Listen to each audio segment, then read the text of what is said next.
આગળ વાત કરીએ તો જૂનાગઢમાં શંકાસ્પદ દૂધના કારોબારને લઈને આપ નેતા યુવરાજસિંહે દૂધનું ટેન્કર ઝડપી પાડ્યું। સરદાર ચોક નજીક લાઇબ્રેરી પાસેથી ટેન્કર પકડાયું હોવાનું સામે આવ્યું। યુવરાજસિંહે આ દૂધ કેમિકલ યુક્ત અને નકલી હોવાનો આક્ષેપ કર્યો છે। વિસાવદરના લેરિયા ગામથી નકલી દૂધ જૂનાગઢ લાવવામાં આવતું હોવાનો દાવો પણ કરવામાં આવ્યો। હાલ શંકાસ્પદ ટેન્કરને સી ડિવિઝન પોલીસ સ્ટેશન ખાતે રાખી સેમ્પલ તપાસ માટે FSSAIમાં મોકલાશે।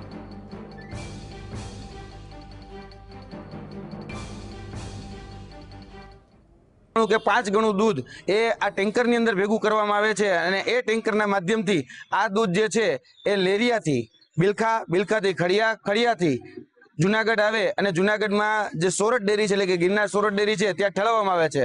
અને આ જે દૂધ જે જગ્યાથી ભરાય છે એના માલિક દેવાભાઈ ભરવાડ છે। અને આ જે દૂધ જે છે એ અમને આજે શંકાસ્પદ લાગતા અમે જે કાળવા ચોકની બાજુમાં જે સરકારી લાઇબ્રેરી આવી છે ત્યાં આ ટેન્કરને